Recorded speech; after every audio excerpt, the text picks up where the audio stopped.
مسلمانوں،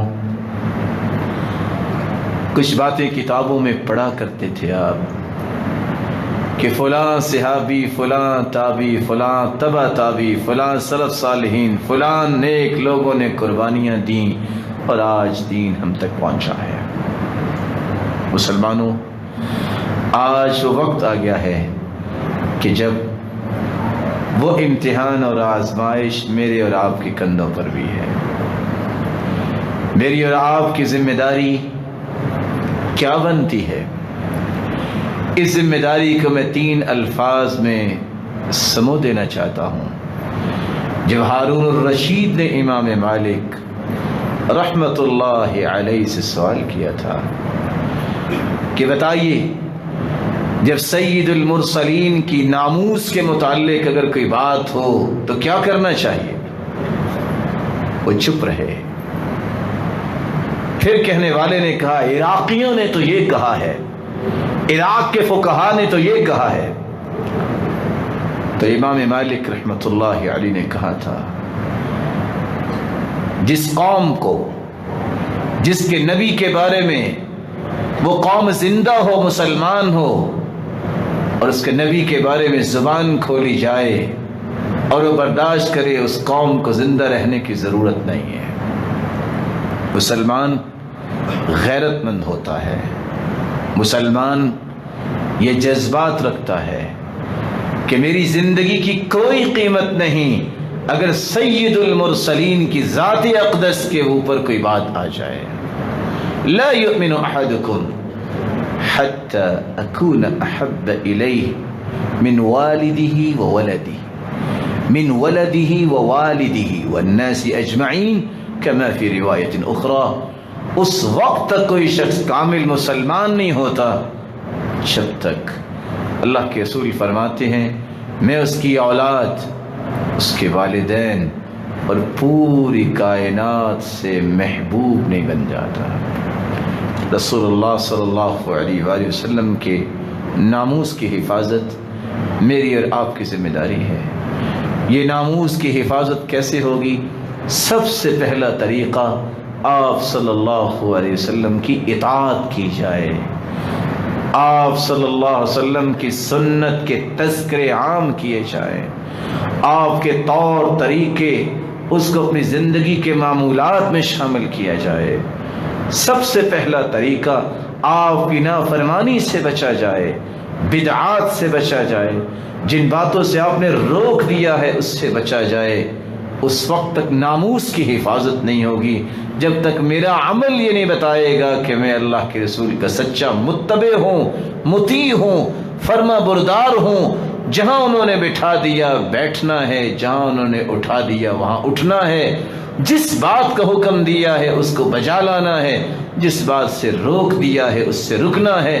یہ ناموس کی حفاظت کا پہلا طریقہ۔ دوسرا طریقہ، رسول اللہ صلی اللہ علیہ وآلہ وسلم کی ہر بات کی تصدیق کو ثابت کرنا ہے معاشرے میں۔ اس سے بڑی صداقت کو نہیں، اس بات سے بڑی کوئی بڑی بات نہیں۔ یہ حرف اخیر ہے، یہ اٹل فیصلہ ہے جو اللہ کے رسول کی زبان سے نکلا ہے۔ اس کے اوپر کسی کا فیصلہ نہیں ہے، اس کے اوپر کسی کی عظمت نہیں ہے، اس کا جو تقدس ہے وہ دنیا میں کسی کو حاصل نہیں۔ اس لیے رسول اللہ صلی اللہ علیہ وسلم کے پاس جب یہ واقعہ پیش آیا، ایک نبینا انسان جس کی بیوی نے اللہ کے رسول کے بارے میں نازیبا کلمات کہے، روکا اور آخر برداشت نہیں کر سکا، اپنے تلوار پکڑی، اس کے پیٹ پہ رکھی اور اوپر بیٹھ گیا، اپنی بیوی کو مار دیا۔ اللہ کے رسول صلی اللہ علیہ وسلم کے پاس اس نبینے کو لایا گیا، آپ نے فرمایا ان دمہا حدرد، اس کے خون کی کوئی قیمت نہیں ہے۔ کعب بن اشرف، اس کا کام ہی یہ تھا اللہ کے رسول کے بارے میں زبان درازیاں کروانا اور کرنا۔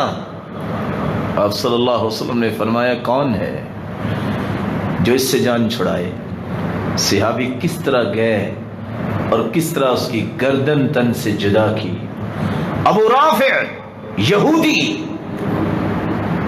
جو اپنے خاندان کا بڑا تھا، اللہ کے رسول صلی اللہ علیہ وسلم نے فرمایا کون ہے اس سے مسلمانوں کو نجات دے؟ عبداللہ ابن عتیق رضی اللہ تعالیٰ عنہ، جن کی نظر کمزور تھی۔ ابھی صحابی مشورہ کر رہے ہیں کہ کیسے جائیں اور کیسے اس کو پکڑیں اور اس کی گردن اتاریں۔ یہ پیسے دیا کرتا تھا کہ رسول اکرم صلی اللہ علیہ وسلم کے خلاف شعر پڑھے جائے۔ شام کے وقت جب جانور واپس گئے، عبداللہ ابن عتیق ان کے ساتھ ہی اندر چلے گئے۔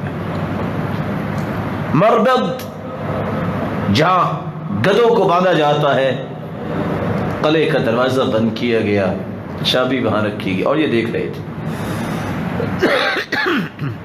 نظر کمزور ہے، عشاء کے بعد اس نے اپنے جو کچھ کرنا تھا کیا۔ رات لیٹ نائٹ سونے کا وقت آیا، صحابی نے چابی نکالی، سارے دروازوں کو قفل لگایا، تلوار ہاتھ میں لی اور ابو رافع کے پاس پہنچے اور جا کے آواز دی۔ جہاں سے ابو رافع کی آواز آئی وہاں اندھیرے میں ہی تلوار کا وار کیا۔ واپس پلٹے، انتظار کیا کہ یہ مرا ہے کہ نہیں مرا، پھر آگے بڑھے۔ کل مستغیث آگے بڑھ کے کہتے ہیں یا ابا رافع، یا ابا رافع، گویا کہ یہ سمجھانا چاہتے میں تو آپ کی مدد کو آیا ہوں۔ کس نے مارا، کیا ہوا؟ پھر جب اس کی آواز آئی ایک اور وار کیا، پھر تیسرا وار کیا، جب تک ہڈی کٹنے کی اور ٹوٹنے کی آواز نہیں آئی، پھر واپس آئے۔ جب واپس آ رہے تھے تو آپ صلی اللہ علیہ وسلم کے صحابی کی ٹانگ ٹوٹ گئی۔ جب وہ سیڑھیوں سے نیچے اتر رہے تھے اس وقت تو جلدی سے بیٹھے گدھے پہ آپ صلی اللہ علیہ وسلم کے پاس پہنچے اور ٹانگ ٹوٹ چکی تھی۔ آپ صلی اللہ علیہ وسلم کو جا کے خوشخبری دی کہ ابو رافع اس کا اعلان ہو گیا کہ مر گیا ہے۔ آپ صلی اللہ علیہ وسلم کو ساتھ یہ گزارش کی کہ میری ٹانگ ٹوٹ چکی ہے۔ صحابہ نے پکڑ کے اتارا، ٹانگ حرکت نہیں کر رہی تھی۔ آپ نے فرمایا ابسط رجلک، اپنی ٹانگ کو سیدھا کیجیے، کا ہمت نہیں ہے۔ آپ صلی اللہ علیہ وسلم نے بسم اللہ پڑھ کے ہاتھ پھیرا۔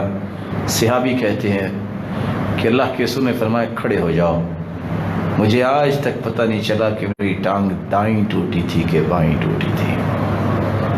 یہ آپ صلی اللہ علیہ وسلم کا معجزہ تھا۔ مسلمانوں، کوئی بھی شخص رسول مقبول صلی اللہ علیہ وآلہ وسلم کے بارے میں زبان درازی کرتا ہے، اس کے بارے میں ایک ہی لفظ کہوں گا کہ جو شخص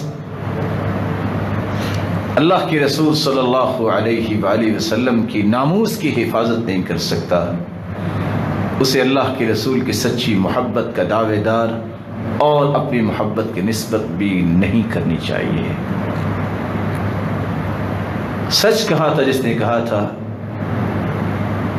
دین لا نحمی لا نستحق ان ننسب الیہ، جس دین کی ہم حفاظت نہیں کر سکتے اس کی طرف نسبت کرنے کا بھی ہمیں حق نہیں ہونا چاہیے۔